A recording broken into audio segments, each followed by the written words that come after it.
Hello बच्चों, let's read the question. The question is the superposition of two harmonic oscillation of the same direction results in the oscillation of a point according to the law x equals to a cos 2.1 t cos 50.0 t. ठीक है, दो जो है superposition हो रहा है किसी point का और उसके बाद जो है इस तरह से हमें क्या मिल रहा है, डायरेक्शन मिल रही है. कोई पॉइंट जो है वो इसके अकॉर्डिंग जो है वो ऑक्सिलेट कर रहा है, इस लॉ के अकॉर्डिंग ऑक्सिलेट कर रहा है. Where t is expressed in seconds. Find the angular frequencies of the constituent oscillation. हमें क्या निकालनी है, इसकी angular frequencies निकालनी, which is omega, and the period with which they beat. और जिस बीट के साथ वो पीरियड कर रहे हैं वो पीरियड भी हमको निकालना है.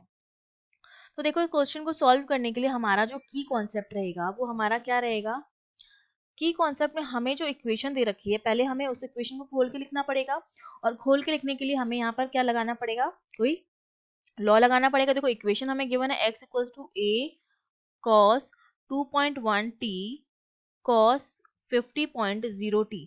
तो इस इक्वेशन को ये बेसिकली क्या है, cos a plus b by 2, ये a प्लस b बाय 2 की वैल्यू है बेसिकली, और ये जो वाली जो वैल्यू है cos a minus b by 2 और ये t है साथ में. ठीक है, तो ये 50.0 जो है वो a माइनस b बाय 2 की वैल्यू है. और हम जानते हैं कि cos a plus cos b जो होता है हमारे पास, cos a plus cos b, ये जो होता है मेरे पास वो किसके बराबर होता है, 2 cos a plus b by 2 cos a minus b by 2.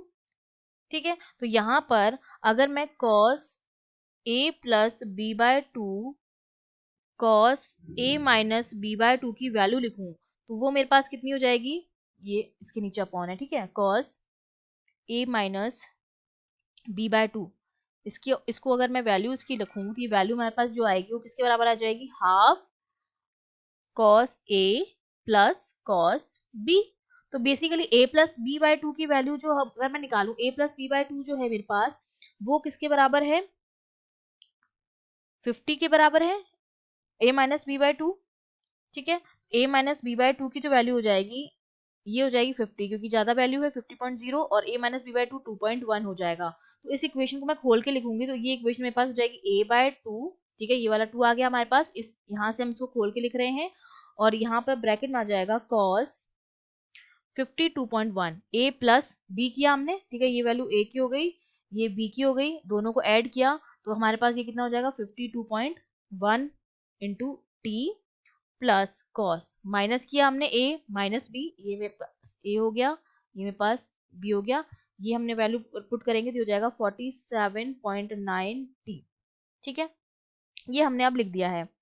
अब मैं क्या करती हूँ, मेरे पास इसकी इक्वेशन के दो टर्म हम बन गए, हमको दो फ्रीक्वेंसीज निकालनी है. तो x जो मेरा है एक तो a बाय 2 cos 52.1 t के बराबर है, प्लस एक a बाय 2 cos 47.9 t के बराबर. इस ये वाली वैल्यू को मैं मान लेती हूँ x1 है और ये वाली वैल्यू को मैं मान लेती हूँ x2 है.